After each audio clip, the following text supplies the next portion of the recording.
Halo, saya Taufik Ertalalu, kita ngopi bareng TVRI. Kali ini tamu saya spesial sekali, masih sangat muda dan bersemangat, Pak Ferdianto Abbas.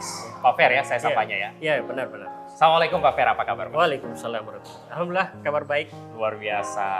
Pak Fer adalah seorang yang saya boleh bilang ya, founder di balik Fair Garden. Ya, benar. Fair Garden. Ya. Kenapa namanya Fair Garden? Kalau pertanyaan itu sebelum Pak Fer jawab, saya menduga karena namanya atau ada filosofi yang lain, boleh cerita Pak Fer? Pertama, dalam ilmu bisnis ada yang namanya product branding, ada personal branding. Product branding dan personal branding. Kalau Luar saya biasa. ukur-ukur, sepertinya saya lebih suka personal branding. Dibandingkan product branding? Ya, dibandingkan produk. Oke, menarik. Oleh karena itu, usaha saya kaitkan dengan nama, karena memang melekat kan. Melekat. Di sisi lain juga begini, ada satu alasan. Kita ini kan masyarakat biasa ya. Yap. Beda dengan para pahlawan Oke. yang dibuatkan patung seperti B.J. Habibie atau yang lainnya ya. Saya pikir saya membuat satu desain usaha di mana juga suatu saat ini bisa mengenang nama saya begitu. Luar biasa. Dalam waktu yang panjang. Dan rata-rata juga kan ada juga yang pelaku saya memberikan nama anaknya. Kalau saya nama diri saya sendiri biar lebih mudah untuk kemudian memperkenalkan usaha tersebut. Artinya bagaimana dengan melihat saya usaha langsung tahu saya begitu. Langsung tahu Ya. orang di balik Fair Garden itu adalah Pak Fer. Pak gitu ya? Ferdianto Abbas. Ferdianto Abbas. Bagaimana ceritanya sehingga Fair Garden itu kemudian ada dan seterkenal saat ini? Isinya banyak berbicara soal pertanian, tips dan trik yang kemudian akan sangat bermanfaat sekali khususnya untuk teman ngopi yang memang mau sama-sama konsentrasinya dengan Pak Fer. Asal mulanya, awal ceritanya seperti apa? Tentu ini tidak lepas daripada perjalanan saya ya. Mulai dari pelaku UKM, kemudian juga di mana keluarga itu rata-rata adalah petani. Kemudian juga termasuk juga saya terjun ke desa, juga termasuk aktivisnya, pernah jadi direktur BUMDes. Luar biasa. Namanya juga desa sangat erat kaitannya dengan pertanian. Kemudian juga ternyata juga di pertanian itu banyak problemnya. Dan ini kan kebutuhan dasar. Karena juga ternyata banyak petani yang tidak menginginkan anaknya jadi petani karena tingkat usianya yang rendah. Luar biasa. Bahkan terdengar demikian memang. Bahkan sarjana pertanian sekaligus tidak mau jadi petani. Tidak mau jadi petani. Karena di sisi lain juga pertanian ini muncul dengan tampilan yang kurang menarik, saya lihat. Ya, sudah. Saya kebetulan juga punya mentor juga, mencoba mengkolaborasikan ini. Ini bagaimana bisa menarik, bisa juga menjamin pendapatan. Dan bagaimana ini bisa mudah diterima oleh anak muda. Saya mau mencoba mengajak para pemuda dengan pendekatan wirausaha untuk jadi pertanian. Dan bahkan saat ini saya juga sementara melaksanakan pendampingan. Luar biasa. Pendampingan ini, namun di sisi lain juga begini. Mengapa pertanian yang sekarang ini saya dorong? Memang ada juga usaha industrial UMKM. Kalau dia di industri UMKM itu 100% harus digerakkan oleh manusia. Jadi ribetnya juga lumayan. Kalau di pertanian itu 50-50. 50% manusia, 50% adalah proses alam. Jadi kita lebih santai. Di sisi lain, Indonesia ini kan sumber pangannya itu masih fokus pertanian. Jadi ketika kita mengkonsumsi sesuatu, kita juga yang produksi, jelas kita tahu dong apa diperlakukan seperti apa sumber pangan yang kita makan. Nah, sehingga juga ini menjadi hal yang sangat penting untuk kemudian terus didorong. Nah, di sisi lain juga Indonesia ya dikenal dengan negara agraris juga. Ya walaupun juga ada berita yang cukup memprihatinkan di mana kita ya masih tertinggal dengan negara Asia lainnya. Betul. Jadi ini yang kemudian terutama masalah SDM tadi ya. Maka ini program-program pendampingan wirausaha saya mencoba mendampingi baik itu mau dia alumni mahasiswa pertanian maupun non pertanian. tidak semata-mata untuk mereka yang secara khusus belajar pertanian begitu. Ya, Tapi siapapun, terbuka. siapapun, ya. Bahkan juga yang lagi saya dorong itu lebih spesifik lagi. Oke. Kita kan baru-baru ini mengalami beberapa rentetan bencana alam ya, Iya. banjir, tanah longsor. Ya. Saat ini saya lagi mendorong program pendampingan wirausaha pertanian ramah lingkungan. Yang ramah lingkungan. Nah, maksud di sini adalah karena kita Gorontalo lebih identik dengan jagung, di mana jagung menuntut lahan yang bersih dan pembajakan yang rutin. Ya walaupun ini tidak mau mematahkan semangat pemerintah ya kawan-kawan ya, terus berjuang bagaimana mensejahterakan petani.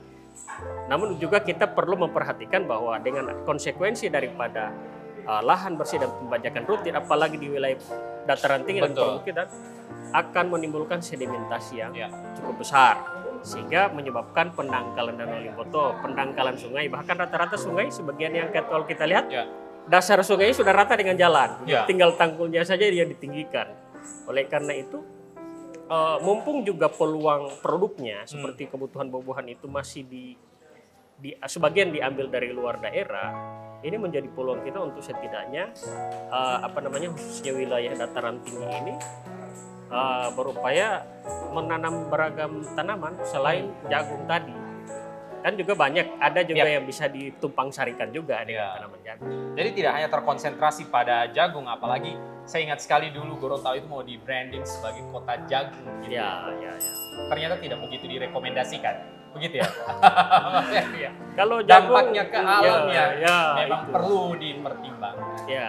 Ketika Pak Ferdi berupaya mengkampanyekan hal baik ini, respon orang-orang itu bagaimana yang Anda lihat? Ya, Nanti kita lanjutkan. Oh, baik. Pak Ferdi minum kopi dulu ini. Ini kopi yang spesial, dibuat sama teman-teman TPRI. Silakan. Ya, bismillah.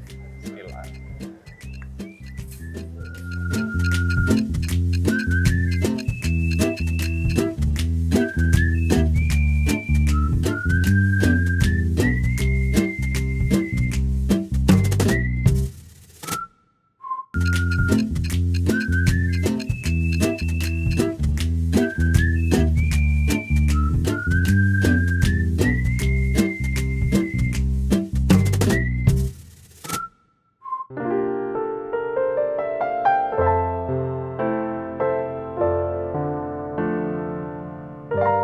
Saya masih minum kopi dengan Pak Ferdi. Tadi sempat tanya ke Pak Ferdi, respon orang-orang setelah Pak Ferdi menawarkan semacam pilihan yang tidak umum begitu ya.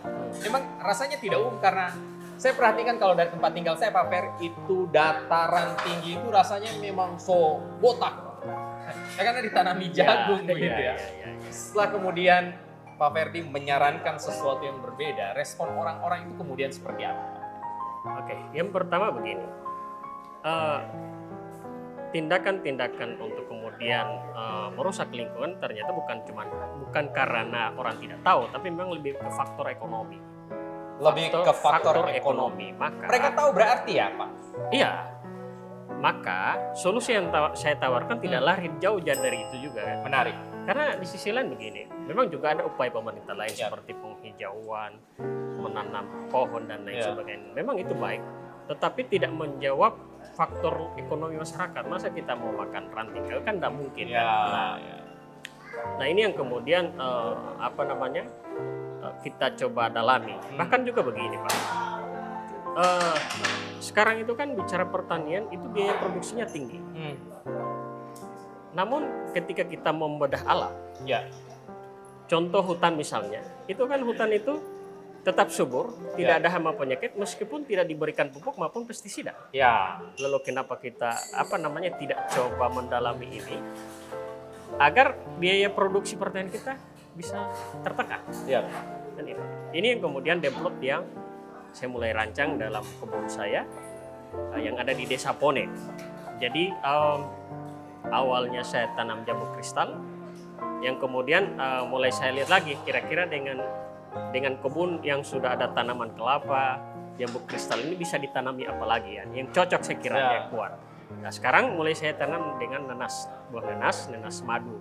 Yang cocok biasa begitu Pak Fer? Cocok, karena memang tanaman nanas tahan gulma, dia juga memang lebih bagus dia di full cahaya, tapi juga dia bisa hanya di 50% pencahayaan dan juga ini tahan hama penyakit.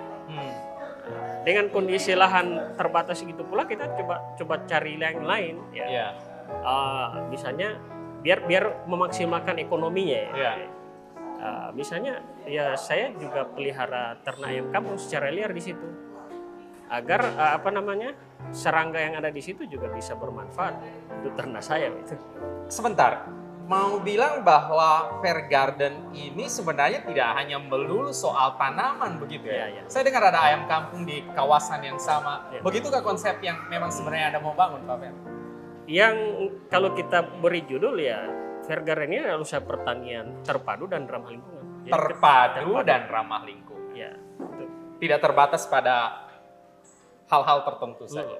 Tentu keterpaduannya juga ada beberapa termasuk juga pendidikan. Ya. Nah, saya juga setelah mendirikan pusat pelatihan pertanian dan pedesaan swadaya sudah Melalui Fair Garden itu? ya, yang namanya tetap Fair Garden. Namanya juga. tetap Fair Garden. Sudah ada sertifikat dari Kementerian Pertanian. Ya. Jadi kita diminta untuk menjadi penyuluh swadaya. Jadi ya dengan Ya. berbagai cara ya. Tidak harus seperti penyuluh ASN harus. Ya, kalau saya lebih cenderung pada ya sudah saya videoin saja. Biar juga kan ini ya orang lagi ngapain di era digital begini kan bisa belajar juga kan. Betul. Bisa belajar dengan apa yang saya lakukan. Bagaimana cara saya untuk belajar, kemudian membuat satu inovasi dan lainnya itu juga saya coba tuangkan dalam videonya. Nampaknya Fair Garden ini tidak statis begitu, tapi terus melakukan adaptasi. Ya. Bahkan Anda mengedukasi orang-orang, Pak Fer, tidak perlu harus tatap muka, tapi melakukannya melalui platform media sosial, itu dilakukan Ya. di Fair Garden. Ya, bahkan saat ini saya lagi melakukan pendampingan. Kalau pendampingan itu kan dia ada materinya juga di situ. Kadang materinya misalnya di grup WhatsApp begitu. Ya. Saya bilang judulnya ini video-videonya tinggal dinonton saja. Oke. Kalaupun ada pertanyaan, nanti ada pertemuan offline kita diskusi. Oh, luar biasa. Jadi biar biar seseorang itu menyerap secara teoritis, juga dia bisa mencoba membedah dari sisi lingkungannya, dari sisi aktivitasnya biar apa yang kami sampaikan bisa terterima dengan baik. Fair Garden mendampingi siapa saja, Pak Fer? Kalau saat ini fokus pada pelaku usaha pertanian. Pelaku usaha pertanian. Contoh misalnya di Desa Poni itu juga ada pelaku usaha bunga yang sudah cukup berkembang bagus. Ya saya selaku mentor saya coba bantu kan. Ya. Nah, dengan dia berkembangnya, dia masih terkendala di sisi apa? Misalnya yang mungkin yang sekarang ini yang paling rumit buat orang adalah pencatatan keuangannya, karena memang ngurus teknis di lapangan, pulang rumah sudah capek, jelas sudah tidak sempat lagi untuk kemudian melakukan pencatatan keuangan, dan memang itu tentu berat sekali juga. Anda mendampingi itu? Ya, bahkan dengan tentu juga sesuai dengan kemampuan orang yang kita dampingi, apakah dia sudah mampu meng-hire satu orang tenaga atau mau dieksekusi sendiri dulu, biar dia juga mau belajar juga kan seperti apa proses itu, biar juga kan dalam membina orang nanti kalaupun itu di pihak ketiga kan tidak mudah dibohongin juga kan, dia sudah tahu lah. Luar biasa. Dari mana saja mereka? Apakah memang hanya orang yang ada di sekitar Pone, Limboto Barat dan sekitarnya yang Fair Garden nantinya? Kalau untuk program awal saya memang fokus ke Gorontalo karena sesuai judul sih apa yang saya usung. Ya. Namun untuk saat ini tentu bukan cuma itu program, saya juga sekarang lagi berafiliasi dengan Rumah Siap Kerja itu sebagai trainer di situ. Jadi Rumah Siap Kerja ini sebagai platform edukasi anak muda. Siap kerja artinya untuk dia bisa siap di lapangan dan juga berwirausaha. Tema yang ditawarkan saya juga pertanian. Temanya tentang pertanian. Pengolahan hama dan penyakit. Sekarang lagi jalan juga itu. Orang muda tertarik, Pak Fer. Tadi saya dengar di awal kayaknya anak petani juga tidak mau anaknya jadi petani. Tapi setelah Anda mendampingi beberapa pihak, apakah memang orang cenderung tertarik? Orang-orang muda khususnya yang maksud saya. Kalau memang kalau kita coba detailkan, Ya. sepertinya mereka mulai tertarik. Misalnya contoh, oke. contoh begini. Ada optimis dengan itu. Contoh begini, namanya hasil pertanian kadang musiman ya. Dia berbuah, tiba-tiba orang tidak butuh, kan begitu. Ya, sih. Nah, saya contoh tanaman nanas ya, karena saya tanam. Jadi nanas ini kita bisa buat jadwal kapan dia panen, bisa dikira-kira seperti itu. Ya. Apalagi Gorontalo, secara adat istiadat kalau mau nikah ada Ya. antar harta, nanas salah satu buahnya. Betul.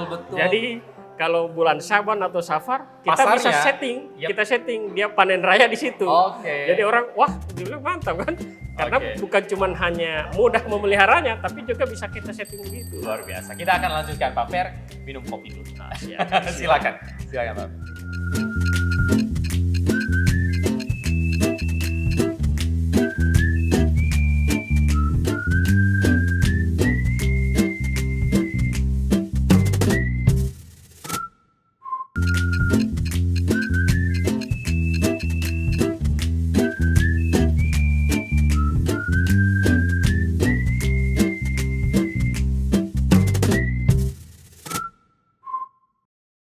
Kita masih minum kopi dengan Pak Ferdi. Sebelum lanjut Pak, dari tadi sejak saya berjumpa pertama kali dengan Pak Ferdi, saya memperhatikan sesuatu yang menarik di kaosnya.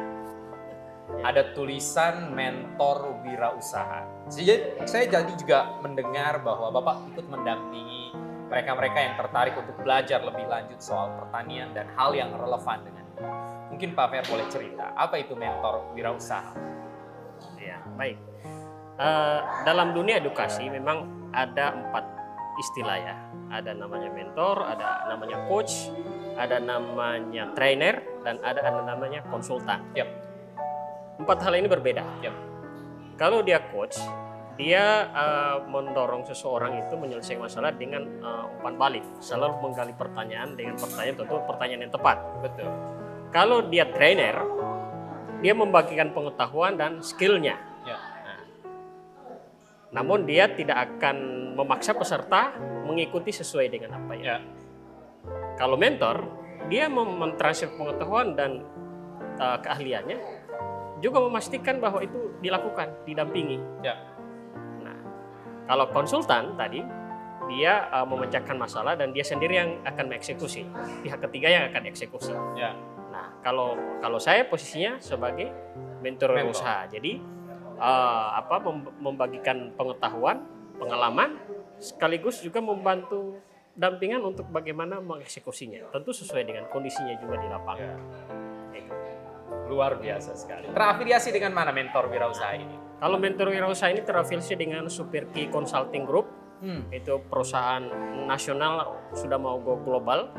Dan saat ini saya lagi sementara mengambil gelar non akademik. CM namanya, Certified Entrepreneurial Mentor. Nah, jadi termasuk tugas pendampingan tadi itu adalah tugas lapangan untuk biar gelar itu bisa keluar. Luar biasa. Jadi selama 1 bulan. Dalam beberapa waktu ke depan Anda akan fokus di sini, Pak. Ataukah ada rencana untuk melakukan ekspansi di luar dari pertanian? Atau seperti apa rencana Anda di masa yang akan datang? Kalau rencana ke depan tetap fokus pada wilayah Gorontalo, wilayah pertanian, bahwa yang berhubungan dengan pertanian banyak hal. Ini mau coba kita eksplorasi, mulai daripada tanaman pertanian, tentu bukan cuma jagung dong. Di situ ada buah-buahnya, kristal, nanas, termasuk kopi. Kemudian juga mencoba mengkolaborasikan dengan bidang usaha lain, seperti tadi kalau macam di kebun saya juga ternak ayam. Itu juga ada lanjutannya, karena target saya ke depan saya akan mencoba mengkonsepkan yang namanya wisata kuliner. Ya biasa rumah makan kan dalam room, kita coba di kebun. Biasa juga kafe juga mungkin di dalam room, kita mau coba rancang di dalam kebun sambil orang belajar. Betul. Dalam waktu dekat berarti di Pone, di tempat Anda akan ada semacam coffee shop begitu ya? Insya Allah. Secara bertahap untuk kemudian kita bangun. Luar biasa. Tanamannya sudah ada, tinggal tanamannya sudah ada. Apakah ini hasil panen atau seperti apa kopi yang Anda bawa sekarang, Pak Fer? Kalau kopi yang saya bawa ini adalah tanaman saya sendiri. Bahkan sebelum saya nanam jambu kristal, ini dulu yang saya tanam. Oke, berarti sebelum Jambu Kristal yang mula-mula itu adalah Kopi. Saya menemukan kopi yang bagus di masyarakat. Soal ini bagus, saya coba tanam, dan sekarang sudah berbuah.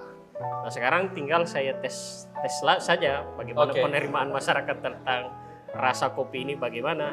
Hasil tesnya? Nah rata-rata orang suka.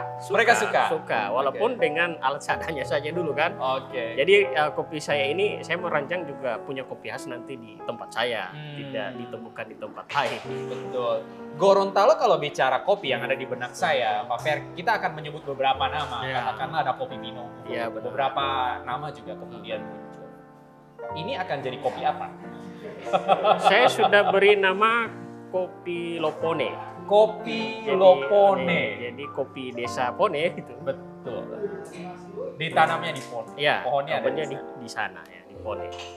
Bisa dikunjungi secara cuma-cuma begitu, sekalian tanya-tanya, bisa. Ngobrol teman ngopi. Anak penasaran itu kopi Lopone, mau pergi cium dulu nih. Boleh, bisa. Karena itu berdampingan dengan kebun jambu kristal tadi. Kadang orang mau datang beli jamu sempat tanya, ini kopi apa? Bahkan tanaman apa? Mereka kan, karena tampilan kopi ini kan mirip ketapang ya. Ada yang bilang ini kopi Liberica, ada juga yang bilang Robusta. Memang masih, saya butuh bertanya kepada yang ahli ya. Juga saya sampaikan di sini kopi karena juga kadang juga orang kaget kok di posisi seperti ini kopi bisa tumbuh dan berbuah bagus. Saya bilang ya kita coba saja kan karena ini kan saya kira juga Indonesia termasuk Gorontalo ini adalah wilayah yang berada di Katulistiwa. Saya kira juga banyak tanaman yang bisa tumbuh termasuk kopi tadi. Termasuk kopi. Ya.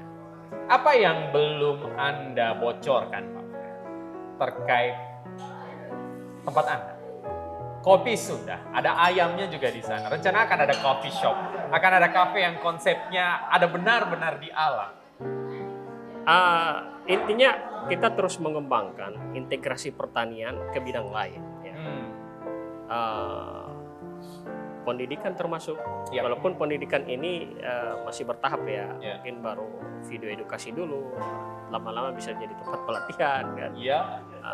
Pelatihan langsung praktek, bahkan P4S itu kan kita diminta untuk kemudian menjadi tempat magangnya siswa, magangnya siswa. Jadi tentu juga kadang begini, hal baru itu lahir ketika kita mencoba eksplorasi ide kita, eksekusi biasanya. Kemudian muncul lagi hal baru yang barangkali juga ini juga belum terpikirkan saya saat ini. Betul. Walaupun itu barangkali adalah hal yang sehari-hari kita temui. Ya bagi kita kan sebenarnya yang saya lakukan ini kan secara umum orang sudah mengetahuinya kan. Tetapi tahapannya, integrasinya itu yang kemudian menjadi hal yang unik ketika orang melihat. Karena hal yang bukan umum ya secara model usahanya. Saya senang dengan apa yang Anda lakukan, Pak Fer. Mendengar bagaimana Anda begitu termotivasi dan bersemangat melakukannya, saya menjadi penasaran bagaimana jika nanti ada yang ingin mengadaptasi Anda di kemudian hari. Bisa. Kalau misalnya ingin meniru konsep saya bisa cukup terbuka. Karena juga di sisi lain begini, meniru itu memang hal yang mudah, tapi bukan dengan eksekusinya. Ini butuh tantangan loh, kan begitu kan? Ya karena juga apalagi dengan Gorontalo yang memang masih terbiasa dengan jagung, kadang juga di awal akan terjadi penolakan. Ini butuh mental yang cukup kuat. Terakhir sekali Pak Fer, untuk orang-orang yang kemudian tertarik berada di jalur Anda, satu kalimat yang Anda mau sampaikan ke mereka. Pertanian itu usaha yang tidak akan pernah mati. Karena dari pertanian itu adalah sumber makan kita dan sumber oksigen termasuk, dan sumber di mana kita akan sangat butuhkan untuk beraktivitas sehari-hari. Luar biasa. Pak Fer, terima kasih sudah ngopi bareng di TVRI. Sama-sama. Luar biasa, sukses. Amin. Teman ngopi, sampai jumpa lagi.